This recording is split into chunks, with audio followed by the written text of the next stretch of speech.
The clock has struck the 22nd hour, picking up speed forwards. Our hope is unmatched. It shall never falter. So we're at war with the Far Eastern Soviet Socialist Republic. It could be going better. By my estimate, we have 4 months until midnight strikes, so that could be enough time. Could not be, too, and we might hit it too close. We have more troops in them, overwhelmingly. Just how good are they? I mean, they are...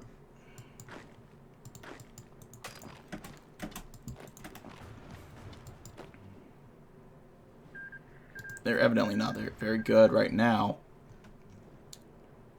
I mean, it's probably because a lot of them don't have supplies. That certainly doesn't help. You know, I'm gonna do one last Hail Mary in the event that, yeah, I'll just... That seems like a Taboritsky thing to do, just randomly decimate the lives of his soldiers. And I'm gonna hope that we don't have to cheese us. And we can just keep moving forward. So 3 months left.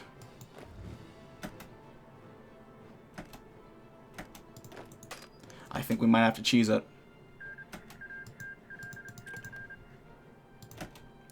Okay, let's let the troops get to the front line. Let them get this all figured out.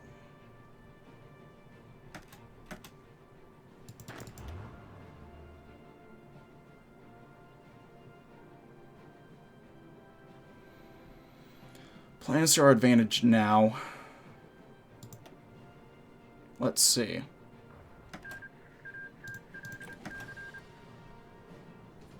We're about to take Krasnoyarsk. Trave Cord. Yeah, we're running out of time. We need to give a super event. And then we need, well, you know, midnight to hit. So tag. It's cheesy, I know. I don't like doing it either. But I mean, you gotta do what you gotta do.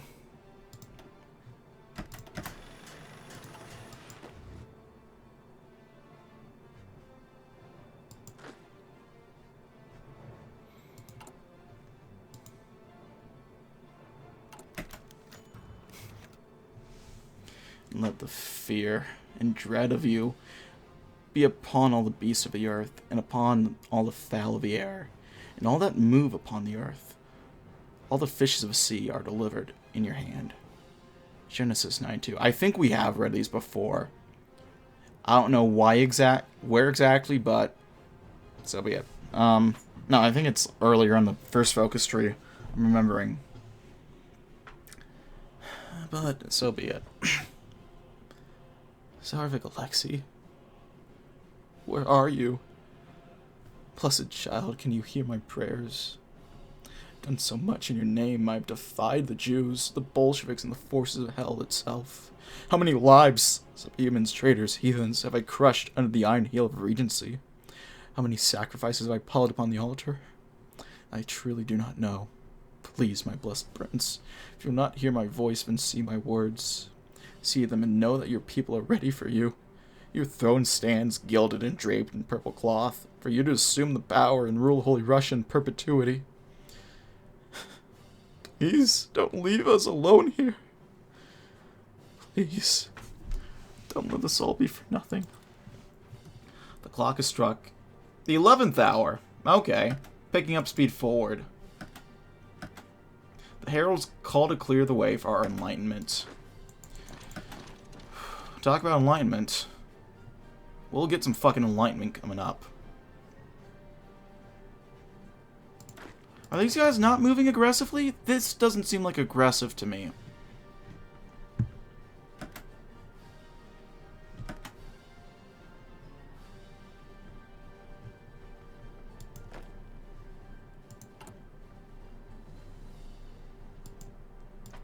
Where we need a fucking move.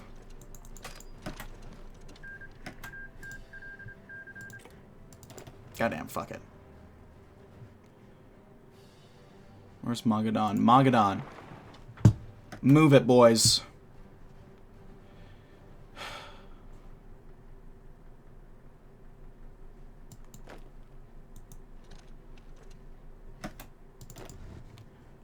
Yeah, fuck. I don't know if we have enough time.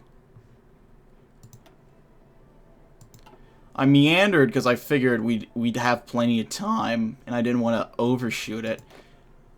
And now here we are. We're probably not gonna win. Legitimately. Oh, as legitimately as we usually do it.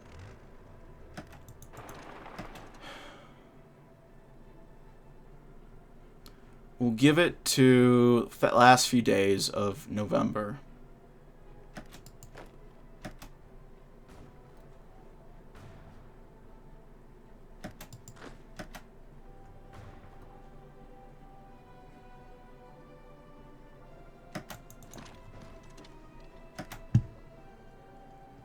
We'll take their capital.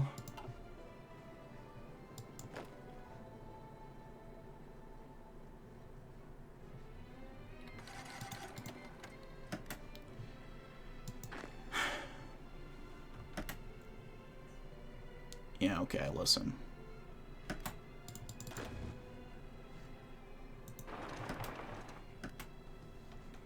The Lord works in a mysterious way.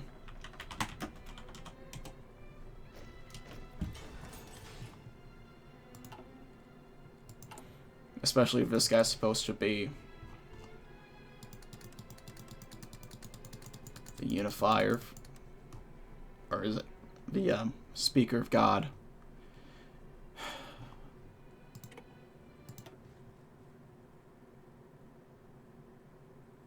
Now the land must rise again. Ever since the collapse of the USSR, some had speculated the return of monarchism to Russia was inevitable.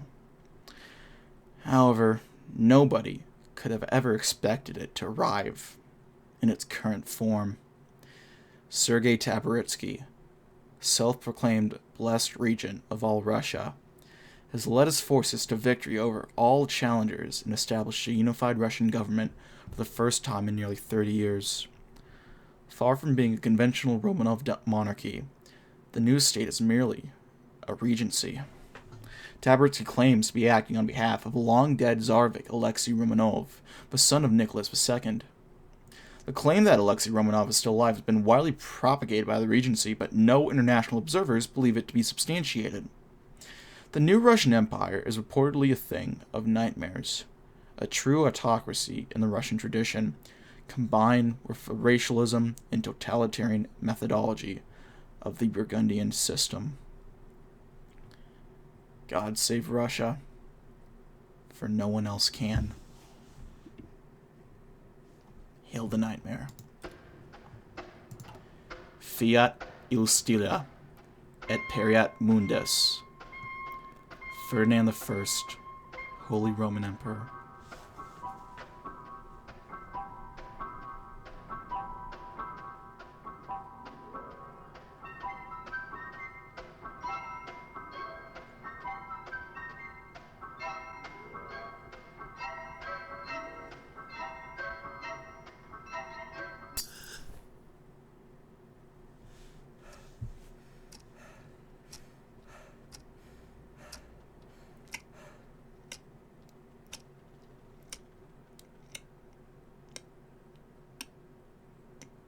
The 11th hour. But we're not done yet. Oh no.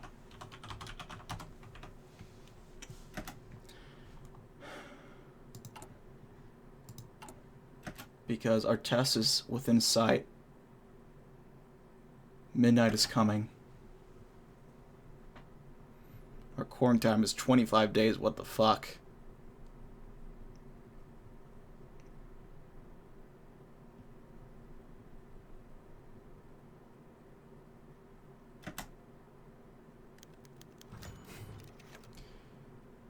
He said,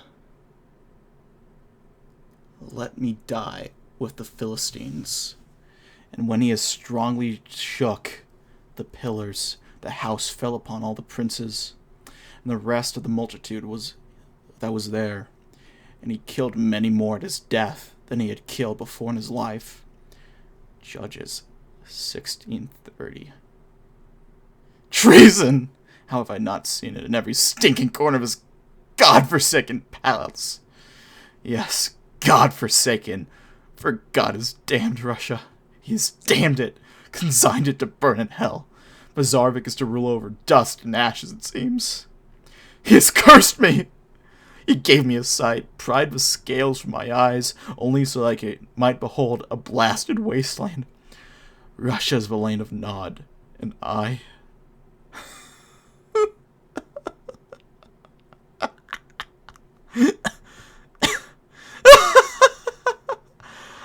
I am Cain. I have killed and ordered killings, and rivers of blood have been spilt in my name. Hundreds die every month for no tangible gain. The only thing that keeps us alive is the knowledge that Alexei is out there somewhere. Is it even knowledge? Am I truly doubting this? I can't. He lives as he must. Where is he?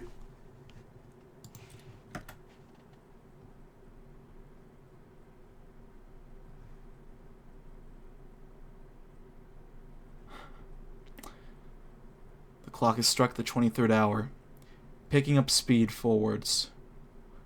We await our destiny with pride and majesty.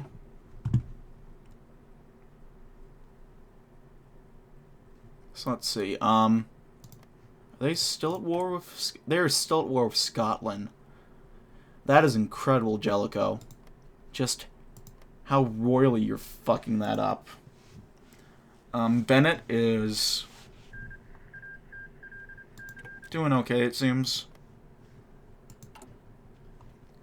He can incentivize skilled laborers by not killing them.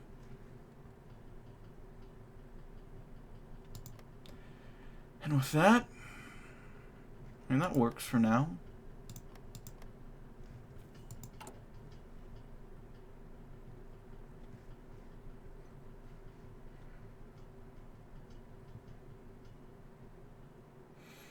So I forgot another month. I'm tired. It's almost, funnily enough, it's almost midnight when I'm recording this. It's 11:25. And so, had a busy day with work. A lot of people asking for help for their midterms. And so, my brain is kind of fried. I'm just thinking I'm going to need a break from TNO. Or HoI 4 in general. So, this is probably going to be... I'm going to be recording other games, so by the time the series is up, I might have found the energy to do another series, but if not... this is the last... This might be the last for... It's not going to be the last one forever. I love this mod to death, but... I'll take a break. I might wait till Tulok's Fury. I might wait till I get the energy to do some more HoI.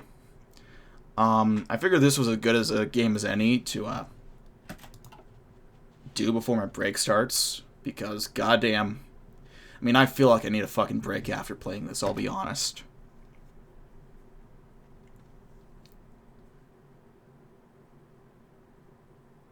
And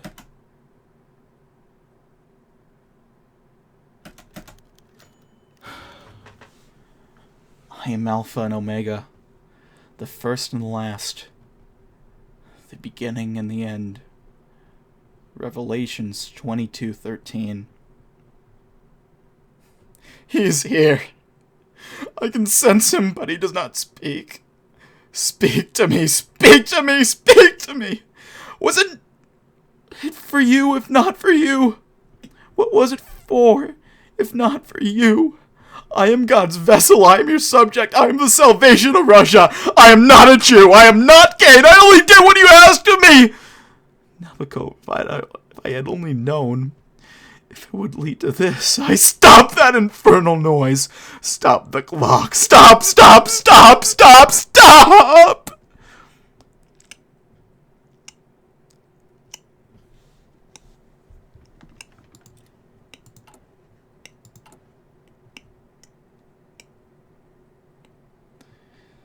The clock has struck midnight.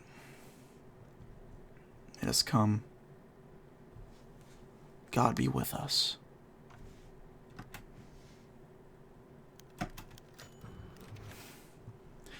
Ink spurted and splattered across the page as Taboritsky sprawled away. His hands trembled, as though affected with a palsy. Sweat ran down his face in streams, darkening the blood-crusted and ink-stained paper. His eyes were bloodshot and weepy. He had not slept in days.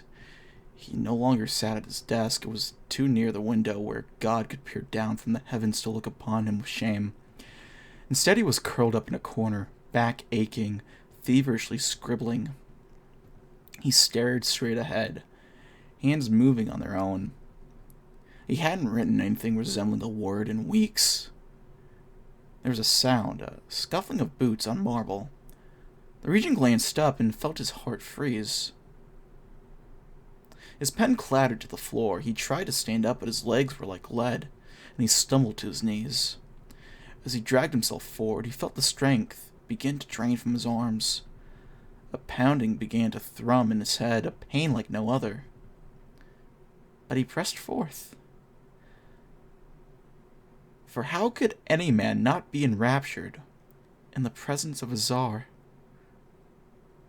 His dark hair was cropped short beneath the golden crown.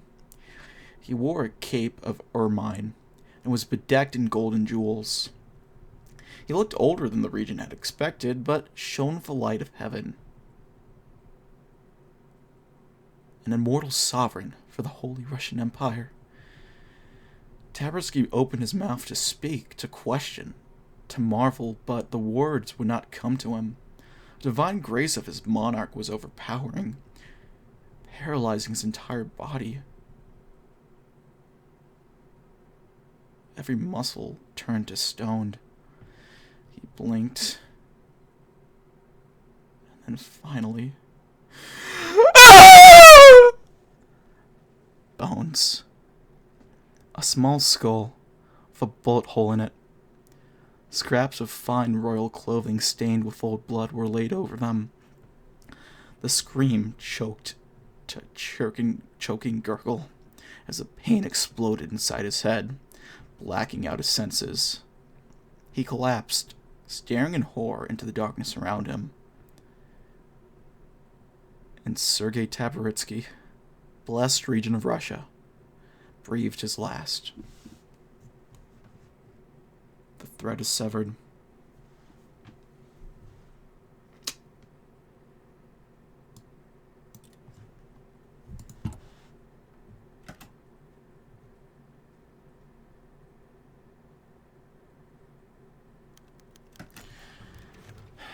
There had been no word from the Regent for over a week.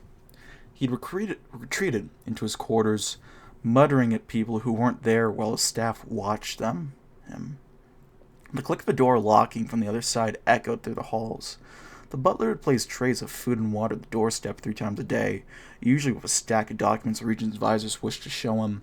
The first few days, the platters had gone each time the butler returned, though the documents went untouched. On the 4th morning, he returned to see last night's dinner was uneaten, a bluish mold already consuming the food. The butler was about to knock when he heard an incomprehensible whispering coming from the other side. He placed a breakfast tray at the doorstep, picked up the uneaten meal, and practically sprinted back to the kitchen. It was several nights after that when the cry came to the Regent's room. The sorrowful wail shook through the entire building, waking everyone from their sleep. Some contemplated going to investigate, but none could summon the courage. Outside the locked door, the 2 soldiers guarding the Regent came to unspoken understanding. The door would remain closed. They refused to contemplate what had occurred. For the Regent had died, that meant the charade was over, and if he lived, they would be punished for intruding on him. The only option was to do as they had been told, and guard the door. When the morning came, the Regent's generals and advisors assembled at his residence. They gathered in the ornate halls outside the door, trying to formulate a plan. A few of the Regent's closest confidants approached Fedor, knocking as forcibly as he dared or shouting to try and evoke a response. Nothing worked.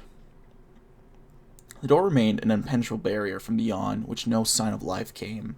The butler offered a key to the assembled men, proposing that they unlock the door to see if the Regent was unwell. The men glanced at each other. None of them stepped forward to take it. An unpleasant odor had begun to emanate from the room.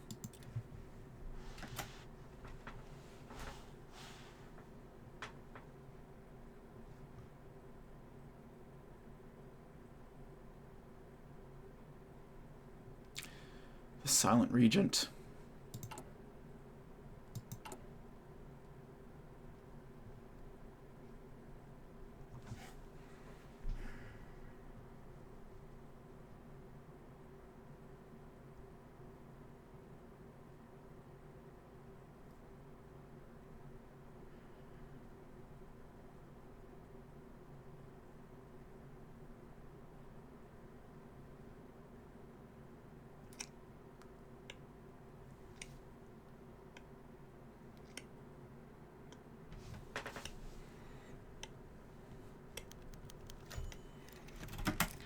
It had been a month since the platoon left Irkutsk. Their orders were to pacify Siberian province and bring the Regent's justice to all who resisted. It was a mission the soldiers were familiar with. The villages and homesteads were different every time, but the result was always the same. Fear, groveling, pleading, a desperate struggle, gunshots, moving on to the next settlement on the list as the survivors' screams faded away. After crossing off the last village, the lieutenant radioed his commander, requesting further instructions. Instead of the usual order for the platoon to return to Irkutsk for supplies and reinforcements, Spear told him there was some confusion in the high command. The platoon was to continue its current mission until the issue was resolved and was given new orders. Before the lieutenant could ask him a question, the commander cut him off, ordering him to wait to be contacted. There was a squeal of static, and the radio went silent. The commander looked on the list. Every location on it had been pacified. There was no work left to do. He felt the eyes of his men upon him, asking a question only he could answer. He looked up, searching for a solution. His eyes fell on a dirt road leading into the forest. 30 minutes later, the platoon was marching down the road, knowing not where they were headed, only that their mission was not over. The soldiers marched until they couldn't any longer. Then they would rest for a few hours and continue. Whenever they came to settlement, they would carry out their orders. There was no established rule, but they always took out about half of the population. Sometimes it meant 1. Sometimes it meant 20. One red day, it meant 150. Some soldiers deserted, but most were too afraid. As long as they followed orders, they could cling to their wretched lives a little longer. So they marched, and they killed. And when no one looked, they cried.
The forest outside of Tara had served as a sanctuary for the locals for centuries. Its towering trees gave it the feeling of a land removed from time. The village children would play in the stream, while their grandfathers fished in the small pond it fed into. Birds flew from trees to trees. Rabbits and deer, foxes and badgers, creatures of all types made their home in the woods, creating a feeling of untamed wilderness that enchanted everyone who experienced it. No one owned the forest, and no one tried to. Even the local hunters looked elsewhere for prey. Through the rise of the Empire, the chaos of a revolution of civil war, the collapse of a union, and the brutal reunification, the forest had sheltered all who sought refuge under its canopy. It only took 5 hours for it to end. The colonel was in a difficult spot. His artillery battalion had received several crates of mustard gas shells he hadn't requested. When he tried to send them back, the logistics officer ignored the report that he had been ordered to distribute the shells and could not take them. The colonel would have to get rid of them somehow. Throwing them away wasn't an option. Wasting equipment was a serious offense, and he'd known men who'd been executed for far less. Then left one option. There were no partisans in the forest, but that didn't matter. All the colonel cared about was the possibility that partisans might decide to hide in the forest in the future. The guns fired, the shells fell, and a putrid yellow gas cloud began to envelop the ancient trees. The next morning, the rising sun revealed an apocalypse in miniature. Dead trees and poisoned soil, a pond filled with lifeless human flesh floating on the surface. Scattered corpses, animal and human, twisting in their final agonizing moments. The people of Tara quickly learned to avoid the woods. The toxic corpse of the forest lingered long after the men who killed it had moved on. Humanity has not earned paradise.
Let's get some music playing.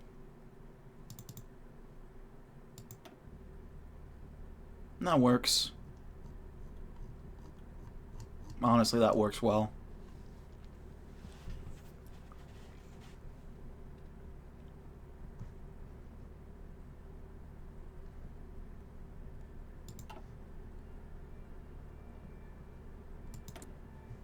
Well,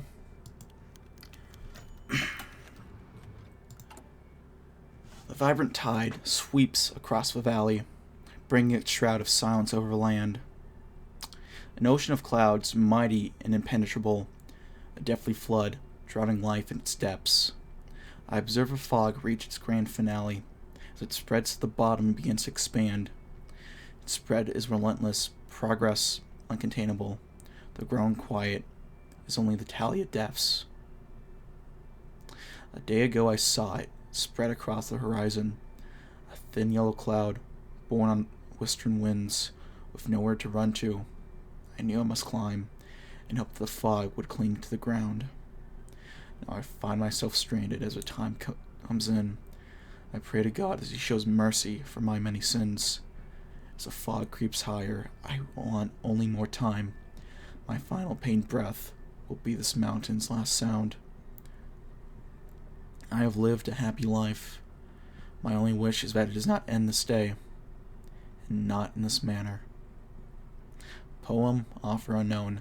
Recovered atop Melikatsian Tass in the Yakutia inhabited sector, believed to have been written shortly prior to the collapse.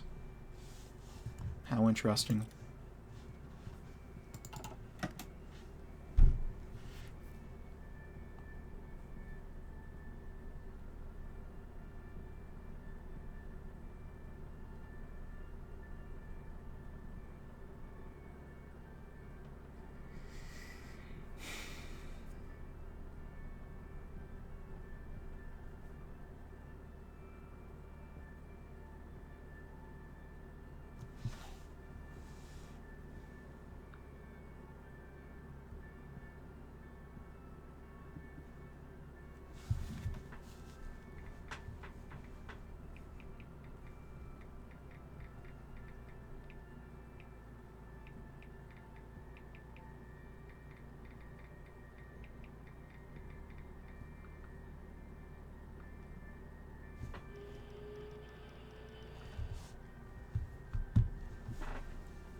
wonder how long I have to sit here.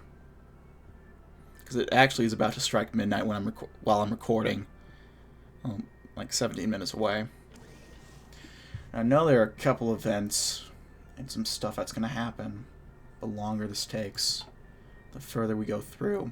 But so I want to get through for all of this, because this is, you know, this is a 1,000 sub special. I'm not half-assing this. I'm going all in. I think we're actually we finally start. I think we're actually losing population, because I don't remember this population being this low. Because I mean, it says like 1 recruitable, 17. The monthly growth says something, but I'm guessing it actually does go down, which is interesting. It really is interesting.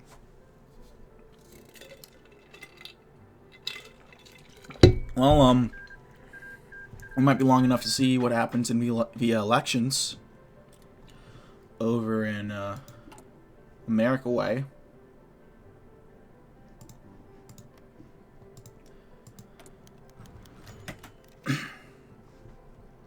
Preview from the New Times of Troubles, Russia in the 20th Century by Richard Pipes. The Putsi Zemlya, better known as the empty lands in the West, did not emerge overnight, as it might seem. Taboritsky's regime began a policy of systematic chemical weapons use on a localized scale before the reunification of Western Russia was complete. Though comprehensive records from the era are obviously rare, it's estimated that by 1966, over 10 million cubic meters of various chemical agents had been unleashed on the Russian landscape. Mustard gas and chlorine gas became the most common, along with copious amounts of incendiary chemicals and defoliants. With staggering level of use, it's almost certainty that small areas of Russia had already been rendered uninhabitable to all forms of life before the Regent's forces had crossed the Urals. The foundations for the empty lands were laid during the reunification wars. They did not truly start to materialize until Russia was fully unified under the so-called Holy Russian Empire. Taboritsky's full reign of terror and ethnic cleansing campaigns were fiercely opposed by dozens of partisan groups, some of which continue to operate even now. To combat these rebels, the HRE embarked on a suicidal campaign of mass gas deployment and environmental destruction within its own borders, seeking to deny the underground organizations anywhere to hide in Russia's vast landscape. The empty lands and the inevitable result of this policy are the inevitable result of his policy. In Russia's current state, conducting on-the-ground research is an impossibility, but aerial surveillance has recorded over 10,000 examples of newly lifeless regions since 1969. The vast majority of these are less than 10 square kilometers, but a large example can cover thousands, representing the entire dead ecosystem. Early studies estimate that 0.4% of Russia's land area is now uninhabitable, for at least the next 2 to 3 decades, and over 10% has become contaminated to varying degrees. Russia's story is coming to an end.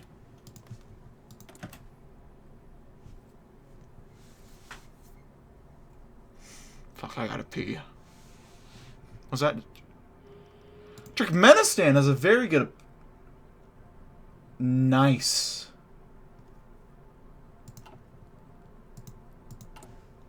Huh. So does Brittany. The Jews, evidently. The Jews and the Muslims evidently love us. Well, that's strange. It would be mildly humorous if it wasn't fucking horrifying. But if there's one thing I know, it seems that the SMR is making a comeback, boys. Kosogin's ghost is gonna rule this shit. God, it's fucking hard to make jokes right now. The village seemed all too familiar to Ivan. He tried to focus on his assignment, but he could not shake the feeling that he'd been here before. The layout of the streets reminded him of his childhood, running between the houses with his sister, playing games and fighting imaginary Nazis.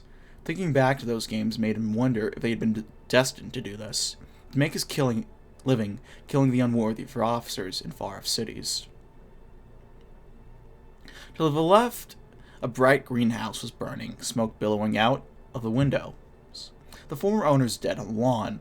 The green paint conjured long-forgotten half-memories from Yvonne, blurred images of a friendly face, of warm summer days, and a time before all of this filled his mind. Try as he might, he could not place him. The face remained blank, a vague amalgam of forgotten people he left behind. Yvonne approached the corpses on the lawn. He heard a dull ringing in the back of his head, the kind he heard when a bomb went off too close. Around him, rifles were firing, buildings were collapsing, children were screaming, but all of it was fading away. The ringing grew louder as he approached the bodies. There were 3, an old couple and a younger woman, perhaps in her 30s.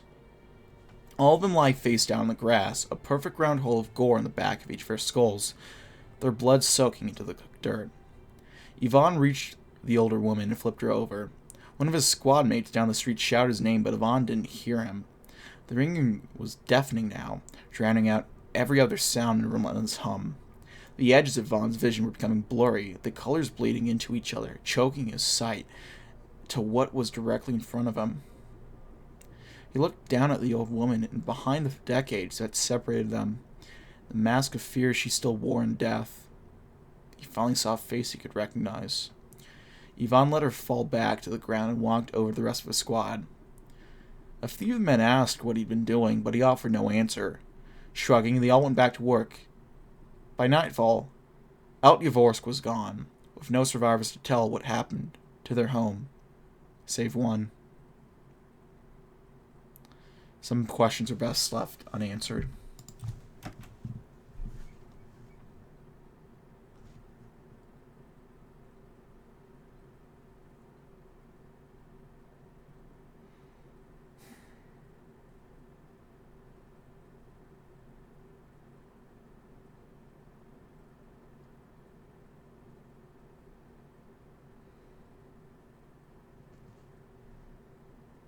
And I gotta pee. This is... Oh, God.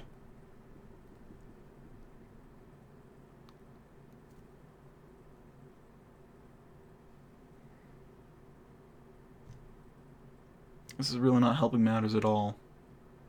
See, Sarov, Shafarvik, they can make comebacks. Or Power Vacuum, they could maybe do something. National Assembly, perhaps.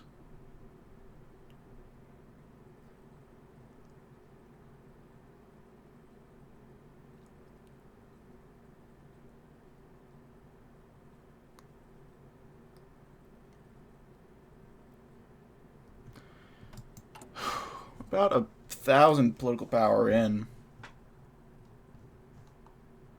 Let's get working on our nukes.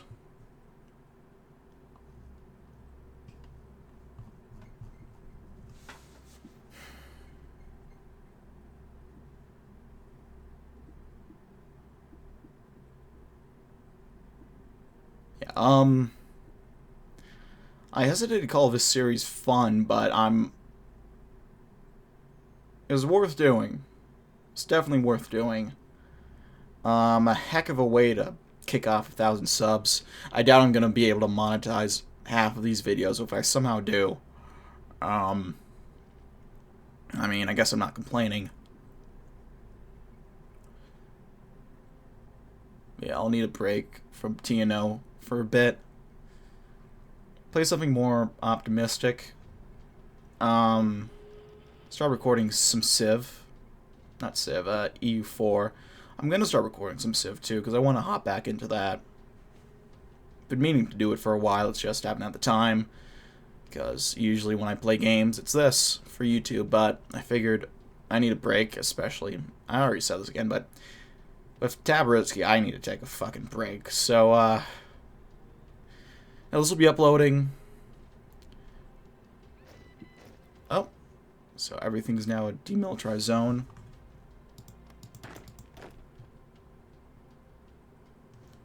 Except for our boys in here. They can go nowhere. And here we are.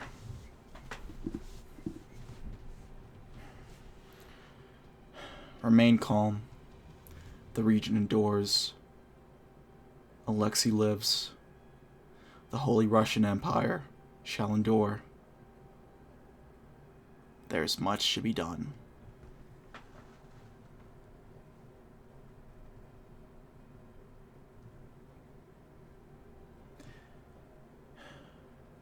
Remain calm. The Regent endures. Alexei lives. The Holy Russian Empire shall endure. There's much to be done.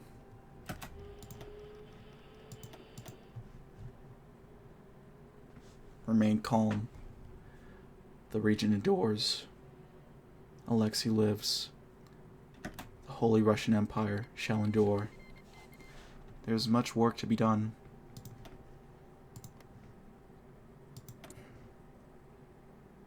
Remain calm. The Regent endures. Alexei lives. The Holy Russian Empire shall endure. There's much to be done.